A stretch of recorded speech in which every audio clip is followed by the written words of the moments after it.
Yo, what's up everyone? It's Tech Trek back. Apple just dropped another iOS update, and you know what that means?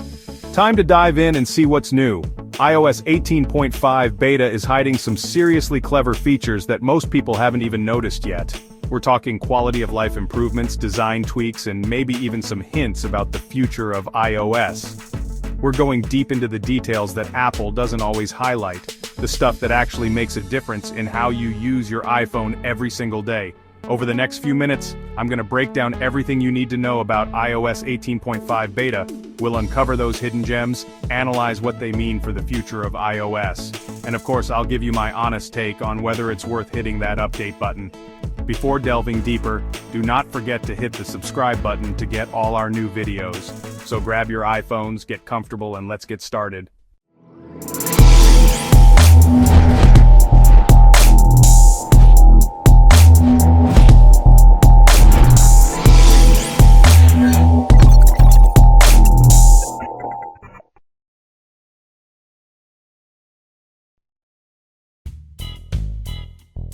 Alright, so Apple just pushed out the notification for iOS 18.5 beta, and you know I had to jump on it right away. First impressions? It feels familiar. But that's kind of the point with these X.5 updates, right? They're not about reinventing the wheel, they're about refinement. Think of it like fine-tuning a high-performance engine. You're not swapping out the whole thing, you're making subtle adjustments that add up to a smoother, more powerful experience. At first glance, it might not seem like much has changed, but trust me, once you start digging into the details, you'll start to notice those little tweaks and improvements that Apple's been working on. We're talking about things like a redesigned Mail app experience, deeper AppleCare integration, and even some subtle hints about Apple's long-term vision for iOS. Apple's not trying to blow our minds with every single update. They're focused on making the iPhone experience better in those small, everyday ways that we often take for granted. Okay, let's jump into some of the actual features, starting with the Mail app. Now, I've been pretty vocal in the past about my frustrations with the Mail app's customization options. It always felt like Apple was burying the good stuff way too deep in the settings menu. But with iOS 18.5 beta, they've finally addressed this. Remember how annoying it was to toggle contact photos on or off? You had to go into settings, scroll through a million options, and then finally find the switch. Well, those days are over. Now all you have to do is tap on the three dots menu right there in your inbox, and boom, you've got a dedicated toggle for contact photos. And it gets even better. Now, it's right there in that same three-dot menu. Just one tap, and you can instantly switch between viewing your emails grouped by sender or just as a continuous list. These might seem like small changes, but trust me, when you're using the Mail app every day, these little quality of life improvements make a world of difference.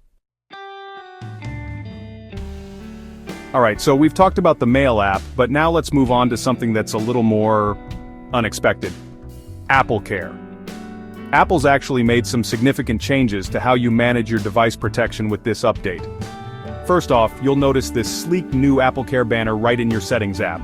It's got a fresh logo design and it just looks cleaner and more modern. But the real magic happens when you tap into it. Now, instead of being bombarded with a wall of text, you get this beautifully laid out overview of your AppleCare coverage. It's all broken down by device, so you can easily see which ones are covered, what your plan options are, and when your coverage expires. This is huge. It means you no longer have to scroll through endless menus just to find the information you're looking for. Apple's managed to take something that was previously a bit of a chore, managing your AppleCare coverage, and turn it into something that's actually, dare I say it, enjoyable? Okay, maybe not enjoyable, but definitely less painful. Now let's step back for a second and talk about the bigger picture here, because this update isn't just about individual features, it's about Apple's evolving philosophy when it comes to iOS. If you look back at the past few years of iOS updates, you'll notice a pattern emerging. Every X5 update has landed in the second week of May like clockwork. Apple's all about creating a sense of rhythm and predictability with their products, and that extends to their software updates as well. By consistently releasing these X5 updates in May, they're establishing a cadence that both developers and users can rely on. Developers know when to expect new APIs and features, and users know when to expect those quality of life improvements. Is it possible that they're gearing up for a major overhaul with iOS 19? Now, I don't have any insider information on this, but it's definitely something to think about.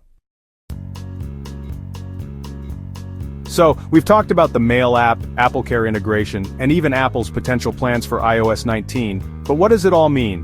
Well, I think these changes, however small they may seem, are actually breadcrumbs leading to Apple's bigger vision for the iPhone. The simplified mail controls, the streamlined AppleCare integration, these all point to Apple's push toward a more intuitive, user-first design language.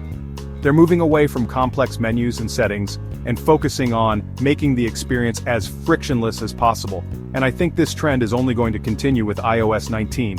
We're already hearing rumors about major UI changes, new multitasking features, and even potential integrations with Apple's upcoming AR/VR headset. They're not just iterating anymore, they're innovating. So, should you care about iOS 18.5 beta? If you're someone who values a smoother email experience and easier device management, then absolutely. But even if you're not, I think these changes are indicative of Apple's commitment to refining the iPhone experience one update at a time. They're listening to our feedback, they're paying attention to the details, and they're constantly striving to make the iPhone the best it can be. And that's what I love about Apple. Now, I want to hear from you guys. What do you think about iOS 18.5 beta? Are you excited about these new features? Let me know in the comments down below. Thanks for tuning in, and I'll catch you in the next video. Peace.